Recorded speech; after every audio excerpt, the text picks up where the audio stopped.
You're listening to the RMTV podcast. Ladies and gentlemen, welcome back to the RMTV podcast. Luke, Jordan, how are we, guys? Yeah, still a bit sore. Yeah, been a hard day, but hopefully we see better Wednesday night. No. Hopefully we see better Wednesday night. Yeah, mate, the boys in blue, hopefully they get up. But yeah, obviously today, tough loss. Chookies just lost to the Tigers. But yeah, we'll dive into a round 18 review, bit of weekly dribble, and we'll also talk about a little segment 2, which we will dive into, of some rule changes we'd like to see in the NRL. And then we'll look ahead to round 19, lads. So yeah, Bulldogs, Broncos in the NRL. Bronx got up 22-18, and I was watching this one at home with the family, and Dogs up, 18. It was 18-0, and wow, I think all those boos those Dogs fans were giving Ezra, I think it kind of helped him in the back end. Oh, mate, look, to be fair, he took the game head on. He went hard. Like, he was crashing over that line. Sorry, I had to throw it in there. But no, look, that's one of your best ones. I've heard that a few times. Yeah. Look, it's never going to get old. Listen, I said 2 months ago, I'm going to say it again. I got a lot of mates that are Doggies fans. 2 months ago, I said, Galvin coming to the club is going to stuff the club up. I've said it before and I'll say it again. When you're coming first on the ladder, why are you going to change your roster? They're one from 3 wins with Galvin in that team since he came over. I don't think it's solely to blame on Galvin, but what I think it has done, and we saw this on the weekend, like Matt Burton has played amazing 5'8" for the Dogs this year. Him and Sexton are the main reason why they were coming first. And it just feels like you're pushing Burton to centre. He's not getting his hand on the ball as much, and he kind of lost his impact on Thursday night. Yeah, it felt very jagged, and like, I think it's just in-house things. It could obviously have, well, it has had complications with. I think now you're seeing Reid Marnie's going to sign with the Cowboys 3 years. Sexton to the Catalan. Yeah, Dragons. so I think they're just trying to get that all sorted and they can move on. But it's had a big effect. Like, now they're third. They're slowly sliding down the ladder, but I think if they just came in and said, all right, Sexton, you're not playing halfback anymore, Galvin, you're playing halfback, I think it'd be better. But because there's this uncertainty, you've got Reid Marnie coming off when he's doing half-decent things, and Sexton's getting pushed into hooker, and you know what? He's going to give you good service from hooker, but he's not going to give you Reid Marnie service and Reid Marnie ability in the middle. Like, you're losing a lot, I feel. So I feel like it's Serrato trying to push Galvin into that team where he probably doesn't need to. Hold him back. Let him play cup. It's not going to hurt him. And then next year you go, all right, now is your time. 100%. And one thing that is going on at the Dogs now, not only there's trouble within the club. I think I know what you're going to say. Yeah. The fans. And you know what, man? I'm going to say it straight out. I love to see it. Yeah, same. Well, because you know what? The true supporters I got so much respect for. But all these bandwagoners that were sitting at home not knowing what NRL was 3 years ago, they're the ones chirping now at all these true fans. You know what? Shout out to Emilio and Joey, because they're the two main ones that have really called it out. Especially Emilio. Oh, the Touchline boys did too. Shout out to all of those boys. They're all great blokes. And you know what? They sat through that 66-0 drubbing by Newcastle 3 years ago when the rest of the fans were chanting Serraldo out. Yeah. They're still there and they're seeing the rewards and they're getting what they deserve. But yeah, these bandwagoners, mate, jump off a cliff. No one wants you. No one cares about you. And they go to Bilmore after a regular game. Now what are they doing? They lose a game and they want to throw bottles and all that. Yeah, Don't get me wrong. I'm not a fan of Ezra. I'm not a fan of Ezra Mam. Don't get me wrong. Yeah. But they're whinging about how the Broncos players gave it back to them at full time. You know what? Broncos got every right. Yeah. I'm sorry, but Broncos got every right. But he's getting booed. This is the second time as well it's happened at a Bulldogs game. And I know it's not the diehard loyal fans like Emilio's and that are doing it. I know it's the bandwagoners. But remember, Jai Arrow was like ropeable at the Bulldogs fans. This is the second time this year it's happened. So is that just showing you how, you know, the stereotypes that come out about Doggies fans? That's right. They're true, obviously, because we're seeing that. Yeah, you have the right squad on standby, but on standby, I heard they were at the game. They were sitting outside the kennel, weren't they? Mate, it'll be interesting to see what happens the next couple of weeks for from boys from Bankstown. Yeah, but credit to the Broncos, man. They got the win, and I firmly believe that they're going to finish in the top 4. I think they're going to have a good run home, and yeah. It was kind of that flip the script. Bulldogs have done that to a few teams this year. Now they've just gone, nah, screw you guys, we're doing it to you. And credit to Adam Reynolds, man. He came out of nowhere and won them that game. So brilliant. So we'll move on to the next one. Raiders 28, Dragons 24. And I was quite confident. I was very confident back in the Dragons here. I even put 20 on them to win. Look, they made a late comeback, the Saints. It just wasn't enough. And Raiders, they run home with it. And tell you what, KO Weeks, wowee, isn't he a superstar? This is going to hurt me to say this because it means backing up the Dragons. I think the Dragons won that game. That forward pass was a load of shit. If you're calling that forward, how many forward passes have been missed this year? And I'll defend the Dragons because I genuinely think that's a try, and that changes the game. It turned around and Canberra went, nah, shit, bang, bang, bang after that. But Kaya Weeks stood out, but, man, not to take anything away from those Dragons. They stood up brilliantly. Credit to them. Flat out a good game as well. He did. They got a big supporter base, Dragon supporter base that turned up to Canberra, so it was good to see that. Yeah. Some familiar faces. There'll always be a couple of familiar ones, won't there? But one thing that got to me, I got to talk about, the press conference. I love Ricky. He's one of my favourite coaches till this day. But he's targeting some of the Dragons fans that have been on social media, targeting some of their players. Straight after he says that, he mentions about that, my fans can boo, I want my fans to boo a goal kicker, even throw a can at them. I feel like that's just as bad. Because I've done it before. We've all done it and seen it behind a goal kicker. We tell him off. And we've seen people say things way worse than what that guy was saying to Flano on social media. So, I don't know. I'm in two minds about it. Like I said, I love Ricky, but it's a bit of a funny Ricky one. was on a big one that night. He ripped it in the journos as well. Yeah, Ricky was going to do it. And I think going back to that point, though, look, you as a club, you expect your fans to boo and try and distract a kicker. Obviously, we banged the drums, worked a couple times this year. I don't think he meant throw a can literally. I think that slipped out. I think he was trying to get the point of I want them to distract him. But yeah, you can't be encouraging that shit because next game in Canberra, if someone throws a can, Ricky Stewart said I could do it, so who cares? I don't think the cops are going to take that too lightly though. All right. Now Cowboys Storm. This one was up at Townsville to finish off the Saturday fixtures, and yeah, wow, Storm just won 26-20, and tell you what, bellyache. It's close to a heart attack. Mate, I reckon Bellyache was having a heart attack because they were doing July celebrations. How much do you reckon he ripped Melbourne for that? How good was Nick Meaney's try celebration of the boat? Yeah, I saw that one. Classic. But so many people didn't understand. So people have it's gone around social media today. That's the first time I saw it. Yeah, well, I was the same. I'd never seen it before. And now I'm seeing all these videos. I'm like, oh, okay, now it makes sense. But what the heck? Yeah, but I'll tell you what. I think Bellamy, he's not a big fan of the try celebrations at all, even outside of July. So he would have been, I think he would have been a bit disappointed. I think, obviously Wishart, he stood up. I had a few errors in him that night, but how good was Scotty Drinkwater though? Yeah, he carried that Cowboys team. He's done that really a lot this year. Last week against Titans, he did as well. But even Melbourne, I know they've got Origin players out. They had Pappenhausen out with a calf injury. I know it was a close score, but man, if I was a Melbourne fan, I'd be over the moon.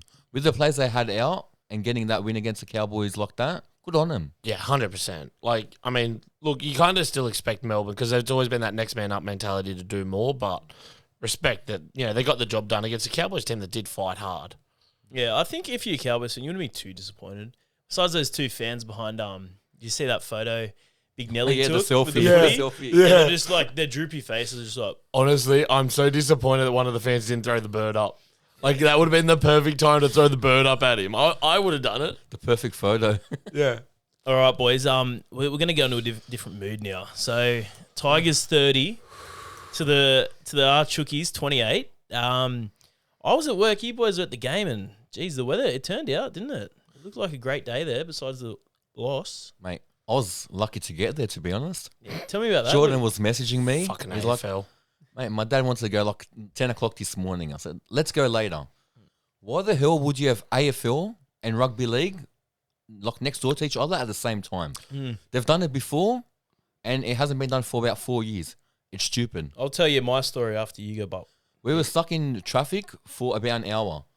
There was a car park full sign. The guy's like, you got to turn around. I said to my dad, just drive through. We'll get a park. We were lucky to get a park because if not, Dad's like, we're going back on the M2 home. And you got one? So we got one and we just made it on time. It was a bloody dick swinging contest where the AFL wanted to go, we get more fans than you.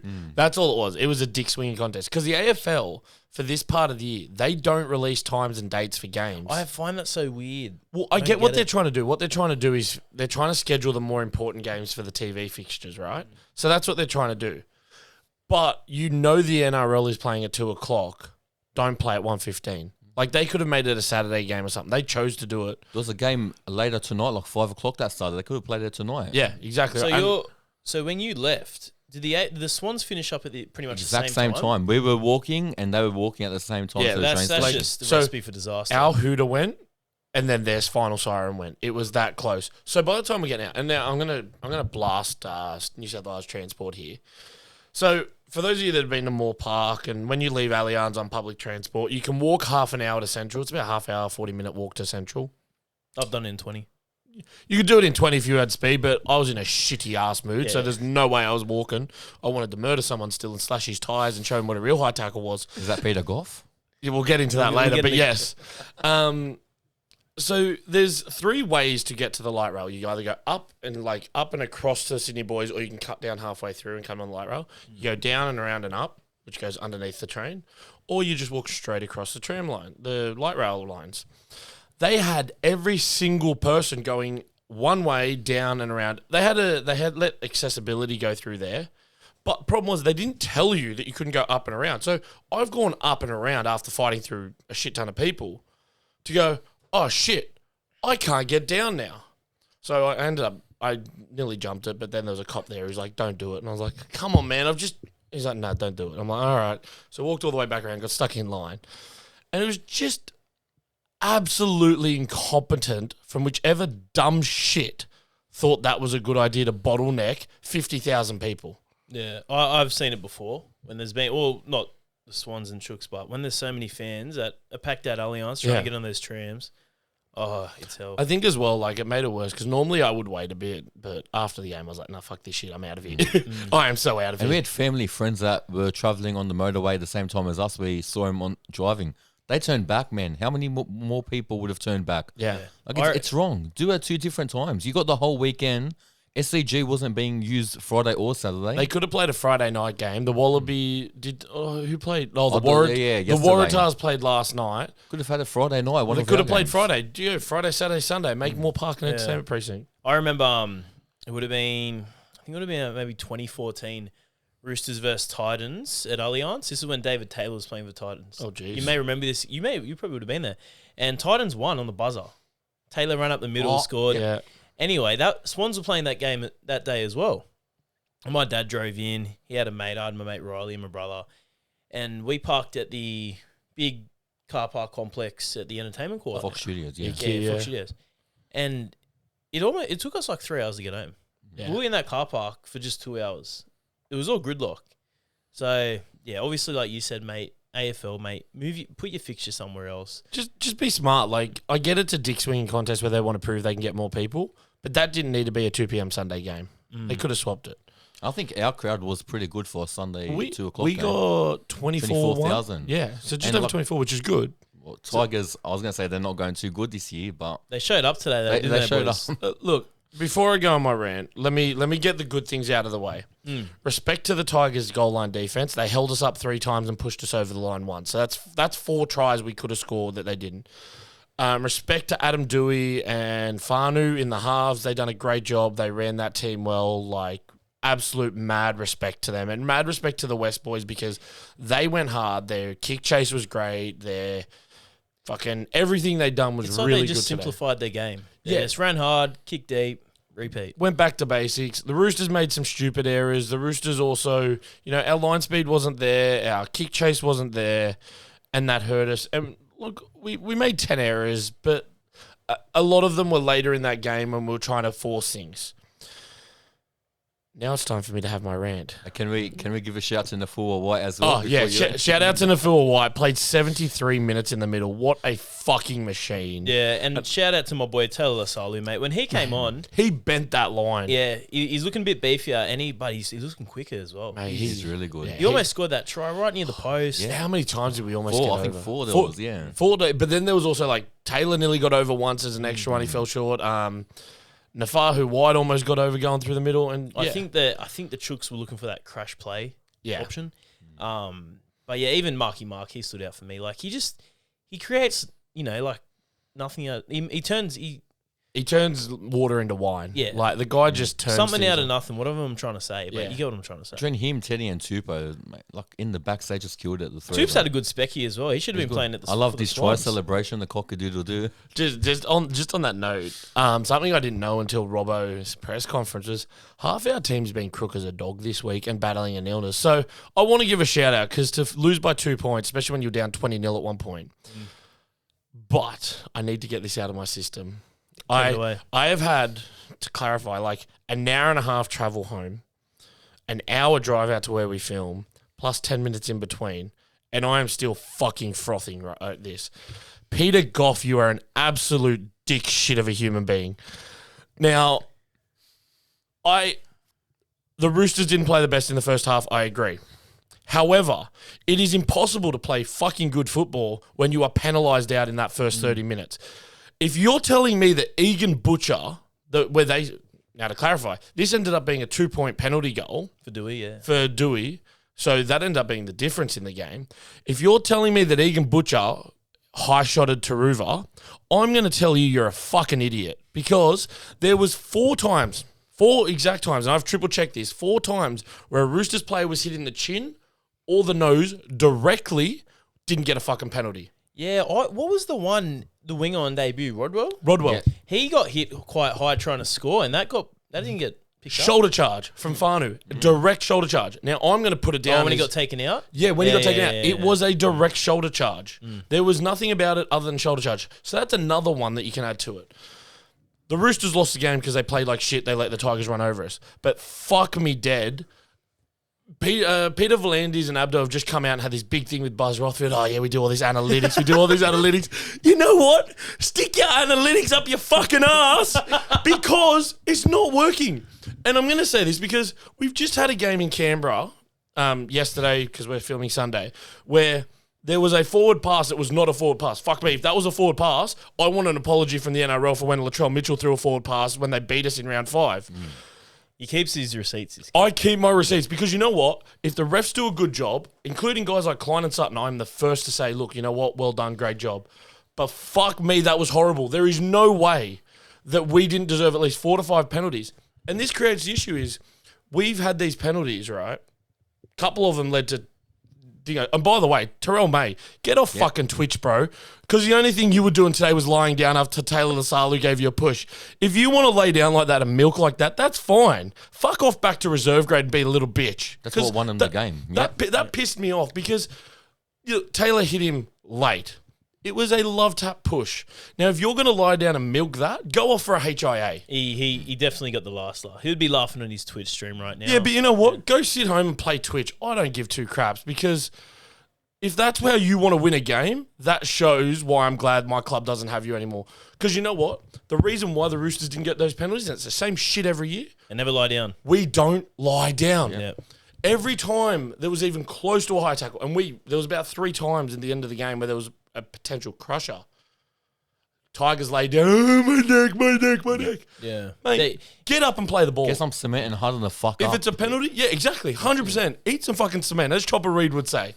That's Sorry, it. all the Well, version. You've done well there, mate. And I'll tell you what, I think you could see on the sideline, Benji looked visibly stressed. Like, he needed this win. They were And just... Well, shout no, out to you know why? It's because the boxing ring was set up for him and Adam Dewey if they lost. Yeah. Yeah, dude. That's what it was. But hey, shout out to the Fanua brothers. Oh, All yeah. 3 of them scored, got all Saw that. over. Yeah. So, mate, I think they're the real trio, not the Turbo boys. Yeah. Mate. Well, we'll dive into that now. Former Rooster, now Bunny, Brendan Smith made his debut for Souths today in a 30-12 loss. Poor bugger. He's hurt his knee again, or some people are saying ankle, but I've heard knee, and I've heard MCLs thrown around. So if that's an MCL in his first game back, 4 to 6 weeks. exactly. I'll tell you right. what, boys, I don't know if you read this, but it could have been the boots he was wearing because he actually forgot to bring his boots to Brookvale. His girlfriend, this is reportedly, I read this, had to quickly shoot out to the shops, buy him a pair of boots so he could wear them for the game. Or Well, maybe it was. Ringa Mall coming through. That was Yeah. what it was. Ringa Mall injuring players since 2025. it could have been that, but yeah, no, I watched this one at work and Manly, it's one week they look so good and next week look so shit, and they turned it up today. You know, Turbo had a crack in the centres. Thought Ruben Garrick had a solid game as well. Is that the first time this year or first time for a while they've like consistent wins? Yeah. And they got up, I think they were up 20-0 at one stage. 18-0, I think. Yeah, they were. I think you got to remember they're facing a bit of an understrength South team. But that's not taking away from what they've done. I think this was probably the most complete performance we've seen out of Manly in a very long time. And Talis Duncan, he looked good. Like, even though South didn't get... He looks good every week, man. That guy is legendary. He scored 2 tries in like 5 minutes, I think.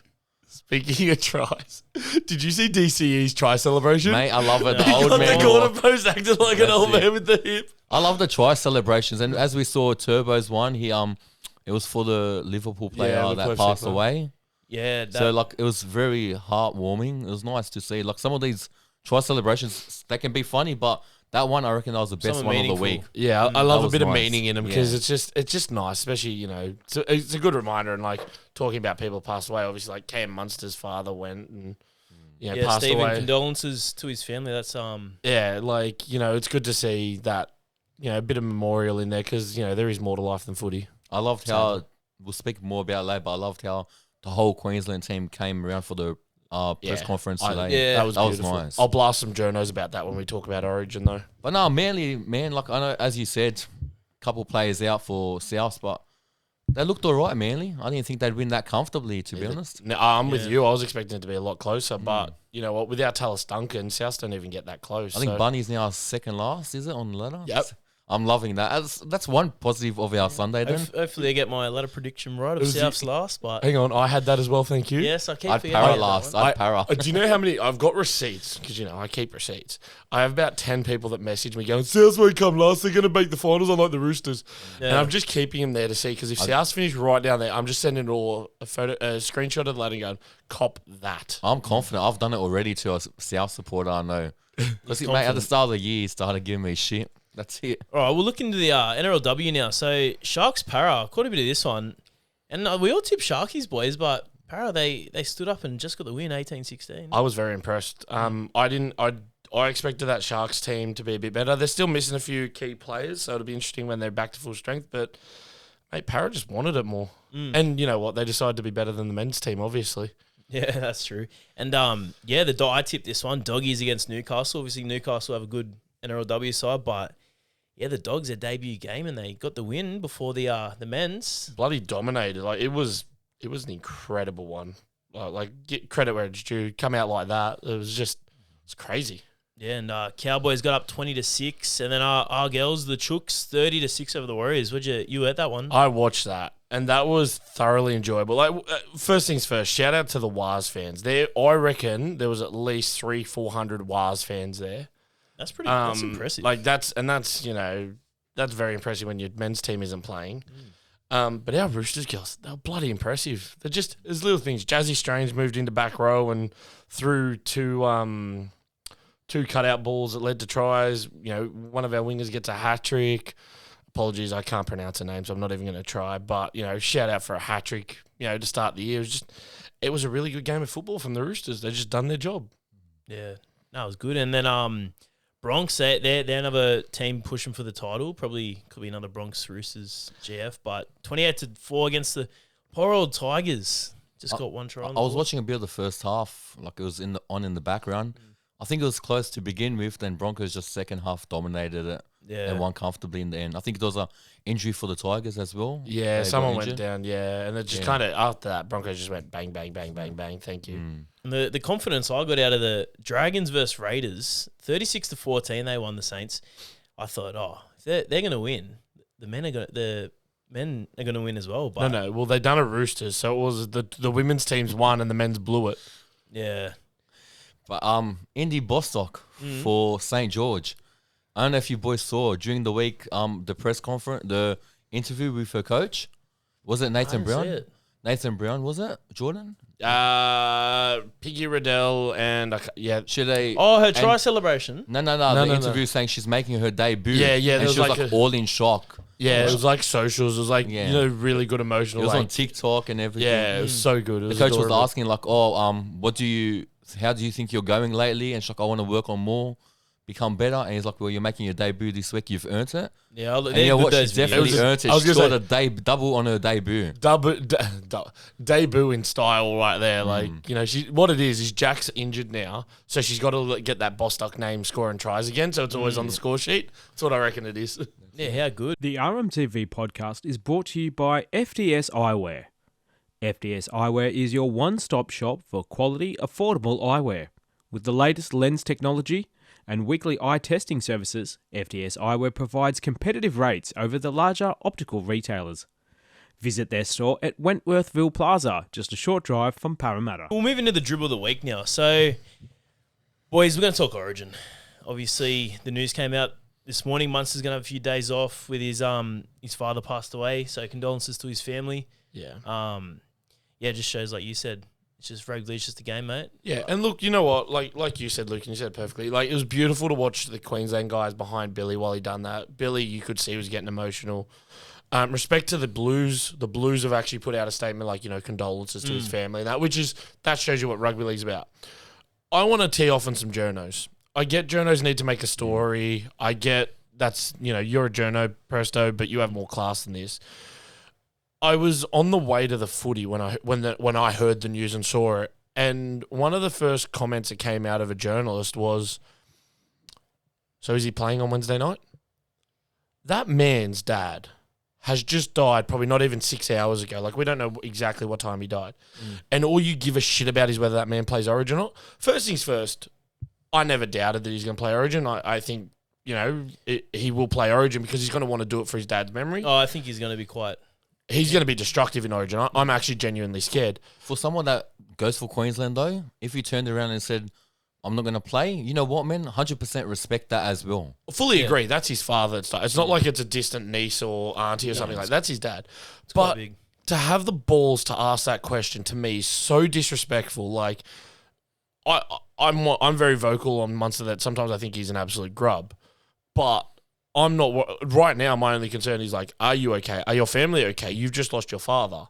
Like, if I see him in the street, I'm not going to go, hey, mate, screw you, you're a grub. I'm going to be like, mate, I hope you're okay, condolences, like, you know, hope you're healing from your family. So to see a journalist ask that, it's like, that's a dick move. It's just a dick move. And that's why Ricky got cheap up. question. That's why Ricky got up the media yesterday. Perfect example why. Yeah. And they'll never learn their lesson, no matter how many times they get shown by coaches in press conferences. Like, I'm genuinely happy for there to be no media running to Origin right now because of this. Like, because the last thing I want is New South Wales players being asked this and someone says something accidentally wrong and it blows up. Because I think it doesn't need to be brought up. Like, let the man mourn in peace. Obviously, we all know, and it'll be talked about on Wednesday night. I'm sure Channel 9's coverage will be, you know, talking about his bravery of playing if he decides to play. But yeah, sometimes journos piss me off. Oh, they piss me off as well sometimes. You read articles and you just think... Are you dumb? Oh, it's just like... Yeah, it's just sometimes you think... Yeah, it's for the clicks. Yeah. Yeah. But it's good to see with Origin, talking about Origin, it's good to see that's sold out already. Yeah, no, we'll dive into it. But yeah, no, sold out Accor this Wednesday. And, you know, they say it every time there's a decider, it's the biggest one ever. But, yeah, who knows what this one's going to bring. Last year was good. Could this one be even better? I'll be honest. Like, I was there for 2019. Decided when Teddy scored in the corner to win it. And the atmosphere that night was incredible. Yeah. And as you know, Luke, because I tried to get tickets for us, and it was impossible. You couldn't get two seats next to each other. But my genuine fear, and I say this with all due respect, I'm not trying to talk about his dad dying, but Munster, if he plays, will be on another level. Like, there's already normal Munster, Origin Munster, Australia Munster. Now there's going to be... There was Hungover Munster 2020. Hungover Munster, but now there's going to be absolute next level. Munster just wants to do a job. And as a Blues fan, that is so scary.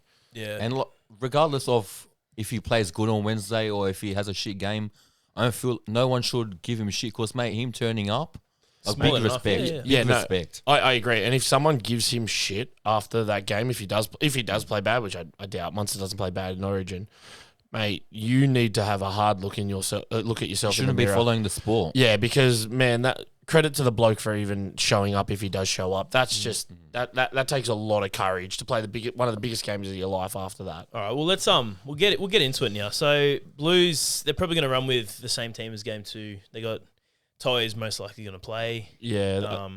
Has there been any news out of the scans or anything like that? It's been very quiet. They've been laying low, but I have a sneaky suspicion that I think the team's going to be pretty spot on. Yeah. But yeah, look, I want to say Blues. I'm nervous. I want to say Blues. I'm going to go, obviously, Blues 1-12. But yeah, something saying Queensland. But what do you think, Lukey? Obviously, I was going to say the exact same, but the other way around. I'm tipping Queensland, but man, after the performance game one from you guys, yeah. I know we got like a couple. We've changed the team a bit for game 3. Just depends who starts strong first. Well, that's the half. thing. Like Queensland now, they got Hammer at fullback, and I saw last thing I heard from Blues camp was Jerome Luai said, we're thankful that he's played fullback all year. We've watched so much video of Hammer. We're going to shut him down. I actually think Hammer at fullback though unlocks Queensland in a different way that Ponga can't. That's why I actually think it's a great decision to have him over Reece Walsh. Yeah, no, I'm pumped up. I'm excited. He just has to defend better because as we saw game 2, he started off strong in attack, don't get me wrong. But, mate, as fullback, if there's some line breaks, he's going to make those tackles. But that's the thing. As a fullback, it makes it easier for him because he's not making as many tackles, where I think in centre and on the wing and that, he's forced to make more tackles, so it actually tires him more. It'll be interesting to see how Shibasaki goes along with Toya. They're going to have a big job ahead of him. But well, I mean, Toya's covered Latrell pretty well. But Stephen Crichton. Yeah, the one thing I do want to say out of this, right, is a lot of New South Wales fans have sort of gone, theoretically, right, we won game 2. We scored more tries, and if we could convert, we would have won game 2. Right? And that's not taking away anything from what Queensland done. But to convert 2 of those, I think it was 4 conversions were missed, or 3 or 4. But if 2 of those go over, it's a different game. New South Wales win. And I think New South Wales needs to take that and go, all right, let's get into the grind. Let's get into the bash through the middle. Because it's what you got to do. Yeah, look, I think they missed the start in game 2, obviously. And if they can just start well, good 20 minutes, kick their goals, they're going to win. It's simple as that. But look, I haven't checked the weather for Wednesday night. That's good weather.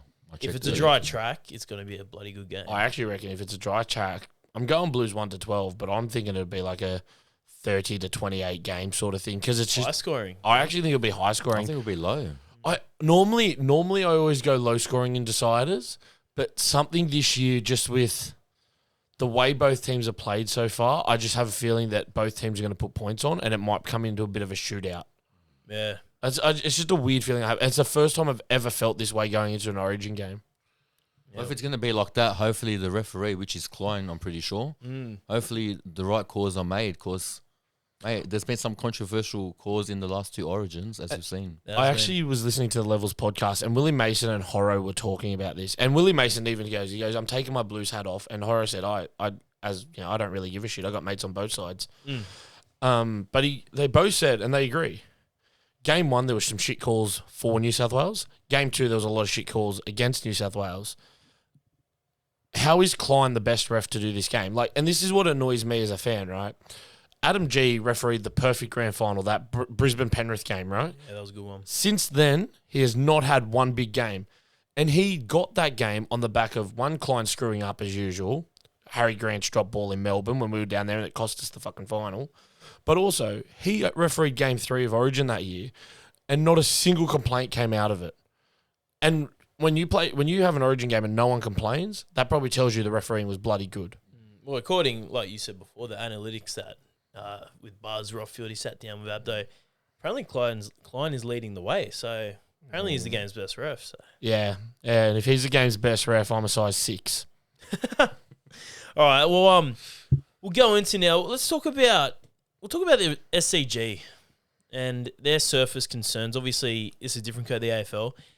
There was rumours that the game which was played today, it wasn't going to be played there. I think it was a few rumours floating around because the surface was just so shit. Blokes were falling over, tripping over themselves, boots getting stuck into the ground.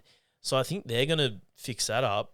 But then obviously the Stadium over, where our boys played Allianz, that's had some problems as well this year, especially when it rains. We saw it last year clearly at the Parramatta Roosters game. The weather conditions were terrible, and it's the drainage. I remember, it was, and I think we've spoken about it before. The stadium doesn't get enough sunlight, facing onto the ground, and I think it plays a big part Big part of it. But it's a 3-year-old stadium. Like, you shouldn't be having these problems like this. The drainage should be like bread and butter. Well, so funnily enough, because my background and my work is plumbing and I deal with plumbers all the time, I know the plumbers and builders, like personally know guys that worked on it. So I actually reached out to them and asked them a question. I said, when you were doing the drainage systems, because a lot of the plumbers done the drainage and then worked off, and the same plumbers that done Allianz done Combank, and they're doing Penrith Stadium. And I've asked them, is there anything different between Combank and Allianz? And they said, if anything, we have put more into Allianz. I don't think the drainage itself is the issue, like the actual drainage system. There's rumours going around that the turf is the issue. Right. Because the turf, there's like extra amounts of sand within the turf. So when they do the turf farming, there's crap load of layer of sand, dirt, soil, all that crap, then your grass. And that extra sand and dirt that's in there that normally wouldn't be in there It's holding it up. is holding it up. So it's not actually getting to the drainage system.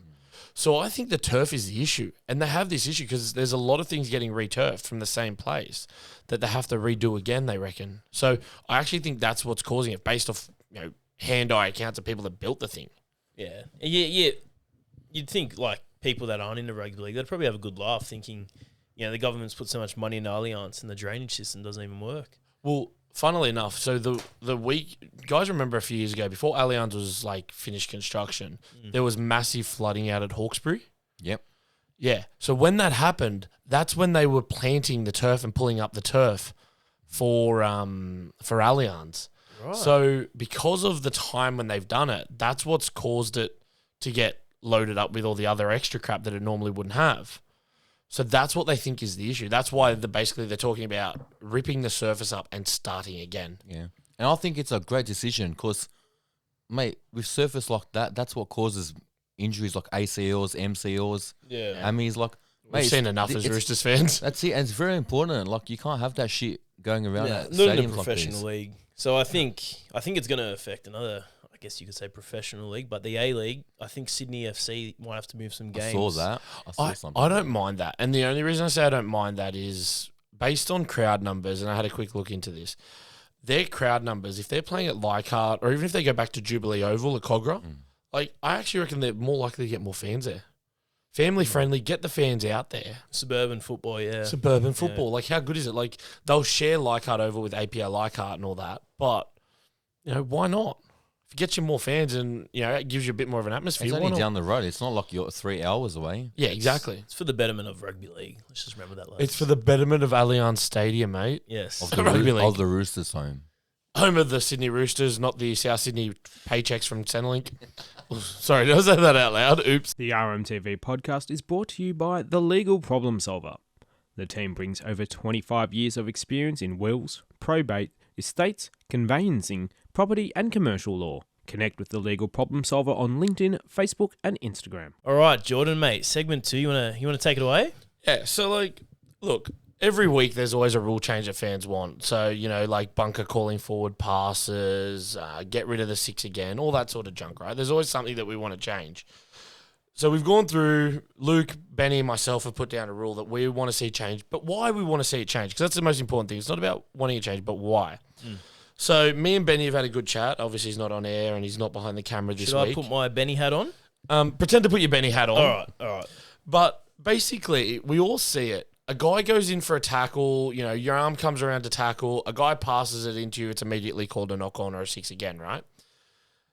Basically, what Benny's idea is, and I've after discussions with him, long discussions, I understand where he's come from and I agree.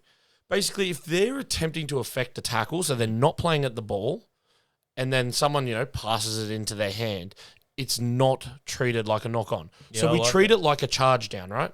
So if you charge down a kick, it's no knock on. If you pick up the ball, you can keep going. And that's what he wants to do, because if you're just trying to make a tackle and someone passes it into your hand, it's a cheap way to get, a 6 again or get the ball back. If you're playing at the ball, if you genuinely swing your arm out there to hit it, then yeah, still knock on. No, if it's full like that, I get it. But if you're affecting a tackle, same as with 2-on-1 strips, for example, if you're affecting a tackle and the ball just rips out, well, crap happens. And so it's along that similar thought, right? So if they're not playing at the ball, treat it like a charge down. Not so knock on. Yeah, so you get wingers then that might you get the winger that throws their hand out trying to knock a ball forward and do all that. That's still going to be a knock on. But if they're just trying to make a tackle, there's no attempt to get to the ball, keep it live. I like that rule. I think they got to simplify things sometimes, the NRL. They get too complicated and then they go up to the bunker, put in slow-mo and say, is it a knock on or not? Yeah. And I mean, the one thing I will say at the moment now, it's any touch of the hand is a knock on, which is kind of simplified. So we're probably going to add more work by doing this. But I like the idea of just being able to go, all right, he didn't play at that. He's trying to make a tackle. It's obvious he's making a tackle. Let's play on. Yeah. So what do you like to see change, Lukey? Mate, change that I got, other than get rid of some certain referees. Yeah. Oh, we all agree on that. The interchanges, reducing them actually. I know people are going to argue with this, but reducing them from 8 to 6. And there's a few reasons why I would like that change. Mate, today was a perfect example, the Roosters game. De La Salvata. Is it De La? Yeah, De La Salvata. Yeah, De La Salvata. Mate, came on. When he got the ball off the kickoff, it gave me Spencer vibes. Yeah, I think I know exactly what Ronnie did. Yeah, and he just ran over them. I think it was 2 times during the game. Yeah. After, I think, 5 to 10 minutes. I know he's been, off for a couple weeks, couple months. But, mate, he came off the field with Steep and, mate, I want more of this guy. Yeah. I feel like if they reduce the benches, the interchange, you're going to see your favourite players get more game time. I know it's going to cause a lot of fatigue for certain players, but it's going to make the last 10, 15 minutes of each game more interesting to watch. Well, when there's more fatigue, that's when the opportunities open up for those players to come out and do something special. I'm going to play devil's advocate here. All right. Now, I don't know if you boys remember, at one point in NRL, we had an interchange of 12. Yeah. Then it went down to 10. This was late 2000s, early 2010s. I think I remember this. My old man was saying when he was at the grand final, Broncos Roosters, it was unlimited, and Broncos, or maybe 12, and they just kept bringing players on. Yeah, and so they cut down for a lot of the reasons you said here.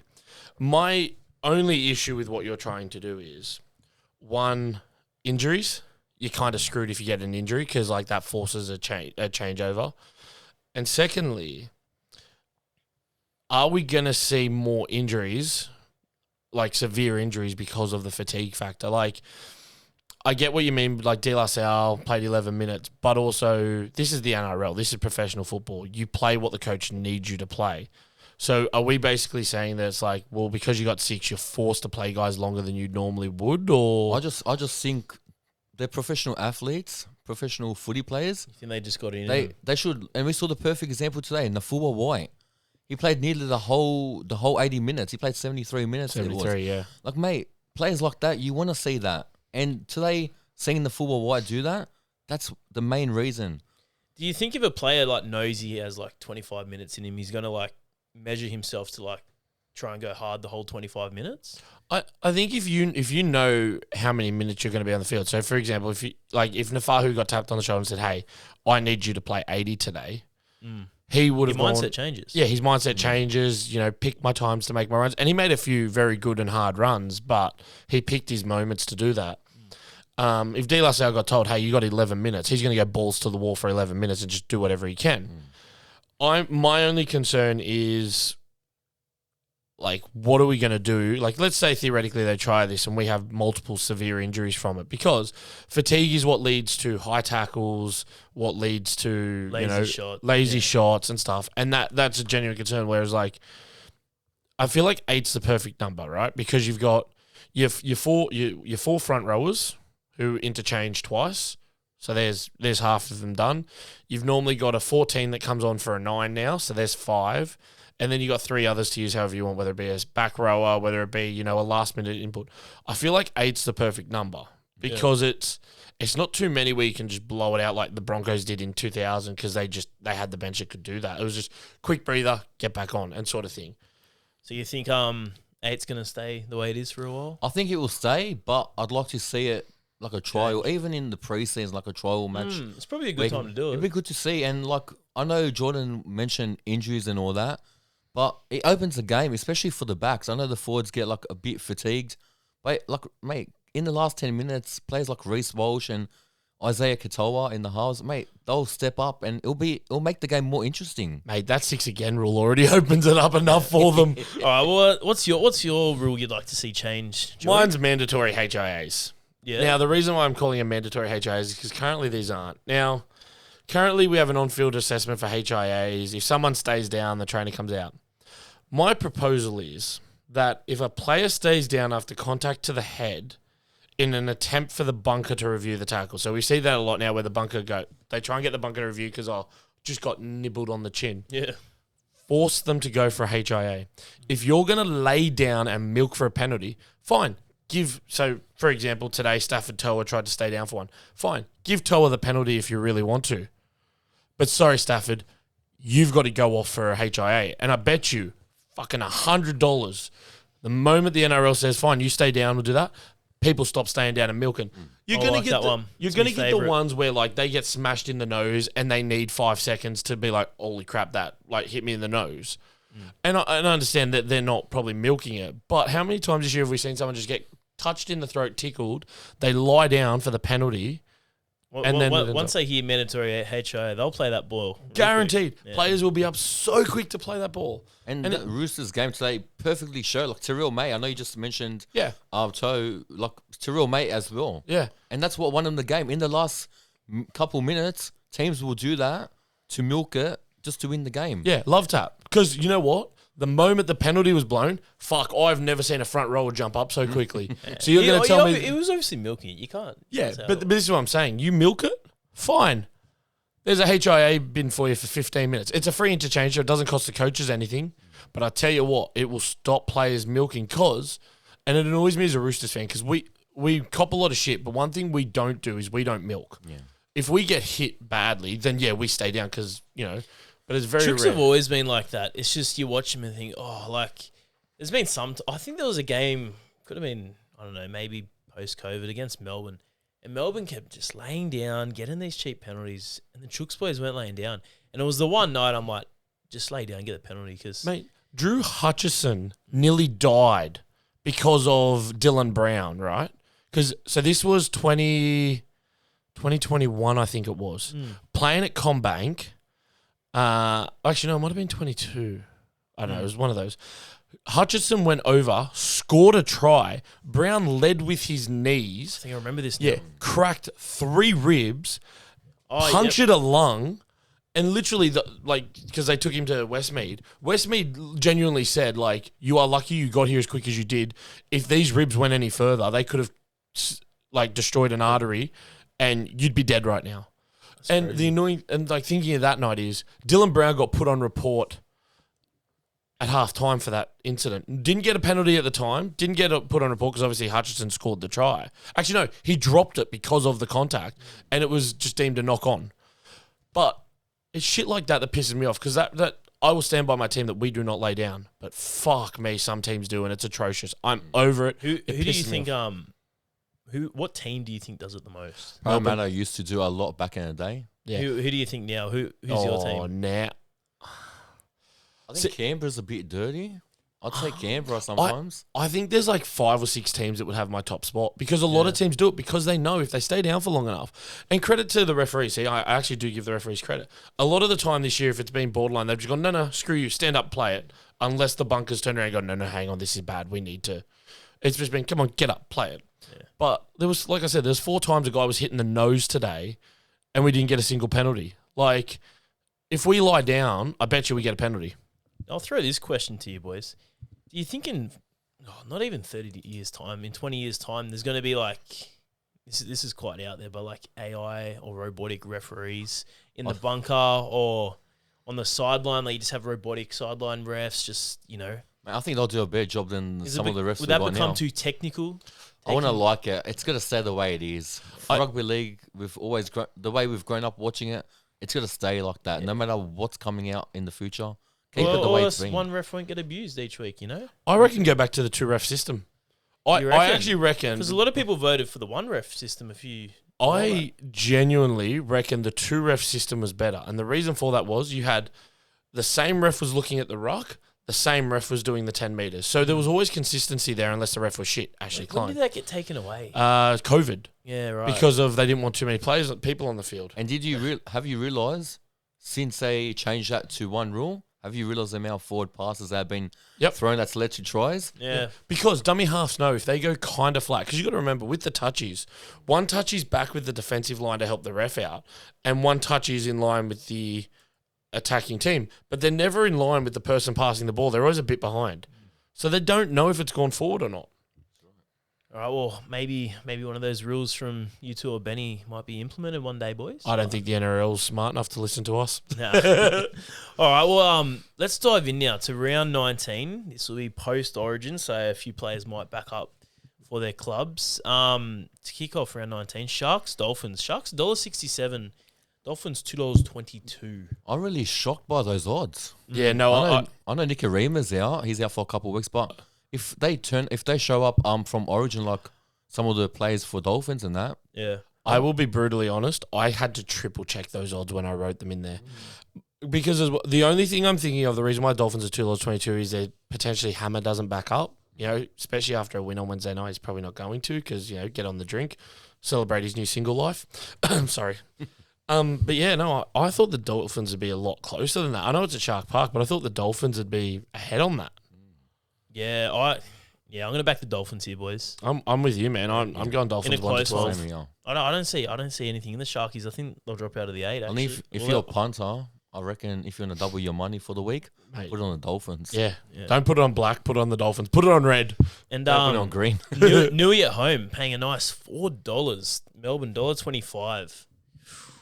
What are we thinking, boys? Storm 13 plus. Hey, we said the exact same about Roosters last week with similar odds. Anything can happen. Yeah. Storm will think- get a few boys back. I think Paps is back from his calf injury. Is it only a week off? Yeah, that's what I heard was a week. I don't know if Munster will play because obviously given everything, I could understand if he doesn't back up. But beyond that, I think they're pretty much back to full strength minus Munster. With no Fletcher Sharp and no Callum Ponga, I do not see the Knights beating Melbourne, even if it's up in Newey. Yeah, I'm going to go.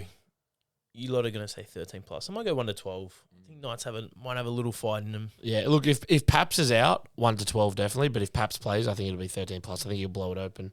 All right, Dragons Chookies, $2.55 for the Saints, $1.52 for the Chooks. And tell you what, boys, I'm pumped up. I'm keen because I'll be at Jubilee. The last game I went to was Dragons Chooks at Allianz Anzac Day, so it's been a while. Oh, that was your last game, wasn't Yeah, it? it was. So I can't wait. I'm We won keen. that game, so good luck. Yeah, I think we're going to have to respond to after that Tigers loss. And look, the Saints, credit to them. You know, they just lost to Canberra, and I think it's going to be a close one. I'm going to say Chooks 1 to 12. I want to say 13 plus, but I'm going to play it smart. Honestly, 13 plus isn't even in my dictionary after this week. I think Chooks 1 to 12 because I think the Dragons are going to try and stick it because they're trying to get their season on track. But it's going to help us having all our boys back. Yeah. I'm tipping Saints 1 to 12.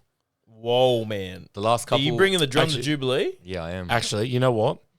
If Fiketti gets put at right edge back row instead of Egan Butcher, we will win 1 to 12. If Egan Butcher gets put at back row instead of Fiketti, I reckon St George will beat us. Yeah. I know St. George haven't had the best couple of weeks, but, mate, we've seen the past fortnight. They've gotten a lot better. They've we got said, fight. We said last week about Parramatta. They've improved in the last month. St. George are doing a lot better. And Flanagan, I know he cops lots of shit, but he's performing a lot better. If they turn up Saturday night the way they did against Canberra, they can get that win, especially after our performance today. Hopefully, I'm the good luck charm. Oh, you bloody better be or I'm pushing you off that hill. So it's my first time at Jubilee, so I'm looking forward to going to a new stadium and maybe trying a hot dog there. Maybe Potsy's hot dog reviews. I don't think no one's ever done it before, boys. So Potsy's hot dog reviews. yeah. Last time I had a hot dog at Cogra, I copped a bit of shit from this bloke. Well, that's because you had a dry, mate. You didn't have sauce on it. What do you expect? Yeah, you got to sauce it up. All right, Cowboys Doggies. Cowboys $2.88. Dogs $1.42. Boys, what are you thinking? I nearly went Cowboys in this. I'm hoping Ciro has learnt from his mistakes and just plays the best team he possibly can put on that field, which is Reed at 9, Sexton at 7.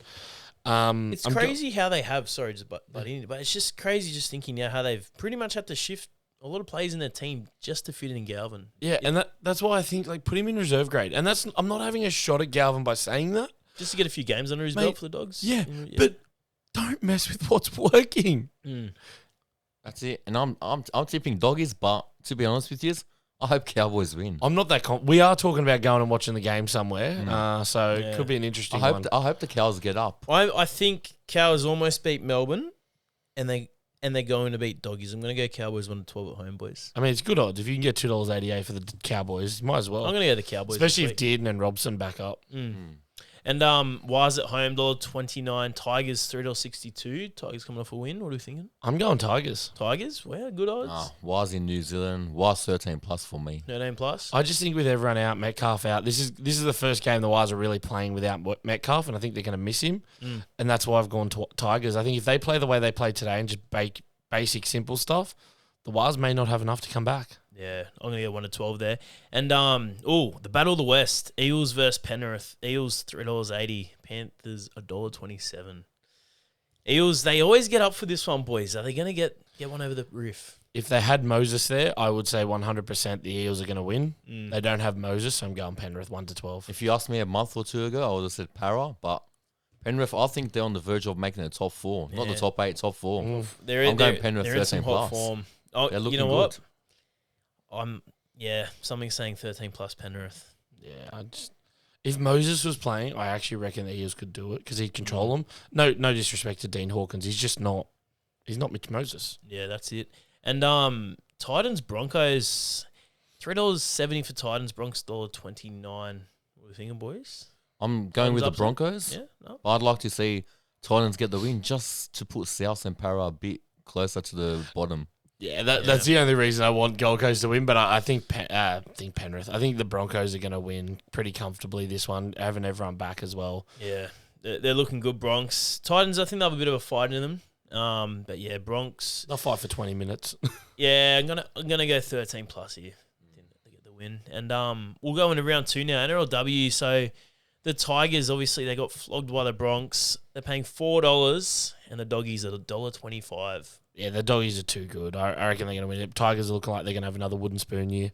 Yeah. I don't know. Doggies, I know they played their first match, won it, but the odds are surprising. I thought it'd be a bit closer. Yeah. I'm going with the Tigers with this one. Oh yeah, I think the first few rounds are going to be quite unpredictable, and I'm going to get the Tigers as well. I reckon they'll get a win.